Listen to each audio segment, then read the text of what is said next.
Hello student, this is अनुपम गंभीर and you are watching Anupam English classes.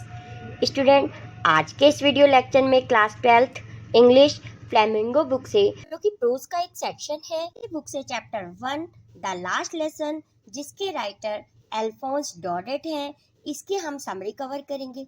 Student, सुनने में कैसा लग रहा है ना कि फर्स्ट चैप्टर है और चैप्टर का नाम ही द लास्ट लेसन है।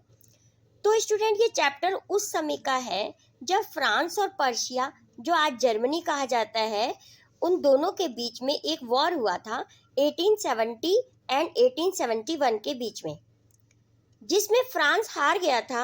इस हार में फ्रांस की दो डिस्ट्रिक्ट एल्सेस और लॉरेंस जर्मनी के हैंड्स में चली गई थी।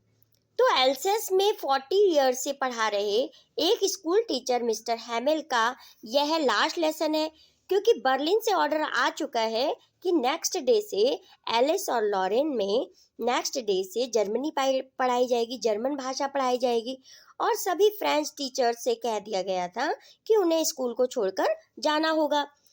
तो मिस्टर हैमेल का आज इस क्लास में फ्रांस का लास्ट लेसन है, क्योंकि कल से तो कोई नए टीचर आ रहे हैं जो जर्मन पढ़ाएंगे, इसीलिए स्टूडेंट चैप्टर का नाम द लास्ट लेसन पढ़ा। तो मिस्टर हैमल, जो कि इस स्कूल में 40 इयर्स से पढ़ा रहे थे, आज उनका क्लास में लास्ट चैप्टर है, लास्ट लेसन है, जिसे सुनने के लिए सभी बच्चे और गांव के वृद्ध लोग भी आए हैं, जो कि कभी फ्रेंच को इम्पोर्टेंस ही नहीं देते थे। और मिस्टर हैमल का एक स्टूडेंट जो कि फ्रेंच, जो इस चैप्टर का नरेटर भी है, मिस्टर हैमल से बहुत ही डरता है, अपने टीचर से बहुत ही डरता है। वो क्यों डरता है? क्योंकि जो मिस्टर हैमल है वो अपने हाथ में एक हमेशा आयरन रॉड को पकड़ के रखते हैं, शायद पनिश करते होंगे बच्चों को उससे।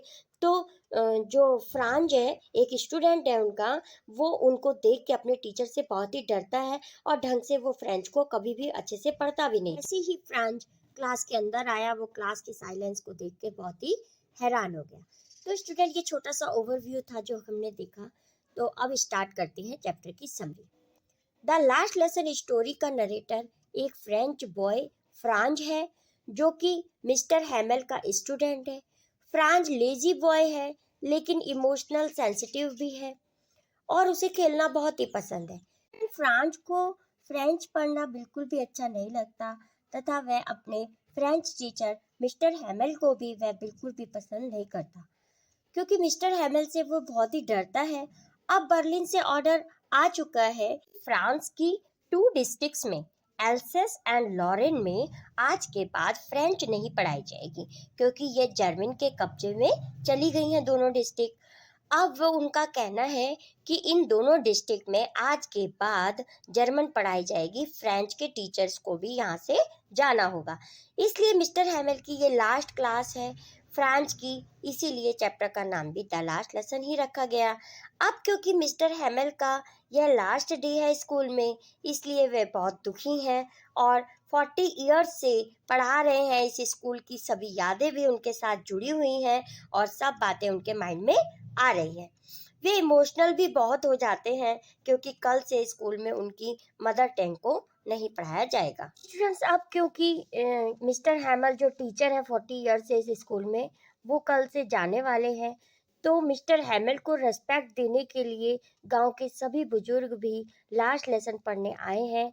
सभी बुजुर्ग लोग भी बहुत दुखी हैं, क्योंकि जब वे छोटे थे तो उन्होंने फ्रेंच को ढंग से नहीं पढ़ा, ना सीखा, और आज फ्रेंच पढ़ना ही उनके स्कूल में बंद किया जा रहा है, इसीलिए वे सब लोग बहुत ज़्यादा दुखी हैं।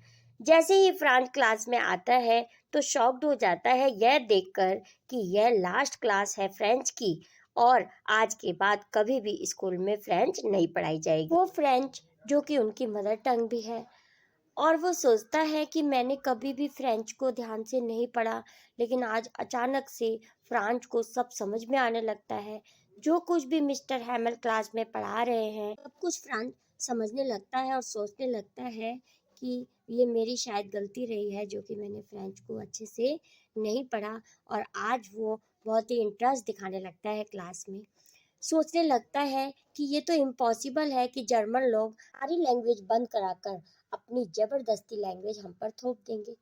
वह आगे ये भी सोचने लगता है कि ऐसा कैसे पॉसिबल है कि जो एनिमल जिनको यहाँ की फ्रेंच लैंग्वेज समझ में आती है, ऐसा होता है ना अक्सर जो एनिमल जहाँ के होते हैं, अब डॉग अगर इंडिया का है तो वो इंडियन लैंग्वेज को समझने लगता है, रिएक्ट दिखाने लगता है। अगर वही डॉग अमेरिका में होगा तो वो वहाँ की लैंग्वेज समझता है। फ्रांज इन्हीं सब बातों को सोच रहा होता है तो उसको आवाज़ लगाई जाती है कि अब पार्टिसिपल सुनाने की तुम्हारी बारी है। वो खड़ा हो जाता है और सिर झुका लेता है क्योंकि उसको टॉपिक नहीं आता, क्योंकि उसने वो पढ़ा ही नहीं था। फ्रांज बहुत डर रहा होता है कि शायद अब मैं पनिश किया जाऊंगा, लेकिन मिस्टर हैमल जिनका लास्ट लेसन है क्लास में, वे खड़े होते हैं और शालीनता से उसके कहते हैं कि फ्रांज ये तुम्हारी ही गलती नहीं है, केवल तुम्हारी गलती नहीं है कि तुमने फ्रेंच को अच्छे से नहीं पढ़ा, ये तुम्हारी पेरेंट्स की भी मिस्टेक है जो कि ज़्यादा पैसे कमाने के चक्कर में तुम्हें फार्म पे लगा देते थे, और मैं भी फिशिंग के दिन हॉलीडे तुम्हें दे देता था, मैंने भी ढंग से तुम्हें नहीं पढ़ाया। अर्थात हम सबकी गलती है कि जो तुम्हें फ्रेंच अच्छे से नहीं आती। इतना सब बोलते बोलते मिस्टर हैमल बहुत ही इमोशनल हो जाते हैं और देशभक्ति के भाव से भर जाते हैं और सबसे कहते हैं कि लैंग्वेज को संजो कर रखो, अपनी मदर टंग को अपने साथ जोड़ कर रखो, यही वो लैंग्वेज है जो तुम्हें जोड़ कर रख सकती है और गुलामी से बचा सकती है। लैंग्वेज की इम्पोर्टेंस को बताते बताते अचानक रुक जाते हैं और चर्च की क्लॉक में भी 12 बज जाते हैं। बोलते बोलते रुक जाते हैं और बोर्ड पे लिख देते हैं, फ्रांस अमर रहे। इतना लिखते लिखते रुकते हैं और इशारे से सबको कह देते हैं कि आज की क्लास यहीं पे खत्म हुई। तो स्टूडेंट इसके साथ ही हमारा चैप्टर भी कंप्लीट हो जाता है। I hope this video lecture is very helpful to you. If yes, please like this video, share this video, subscribe my channel for more videos. Thank you so much for watching. मिलते हैं next video lecture में। Bye.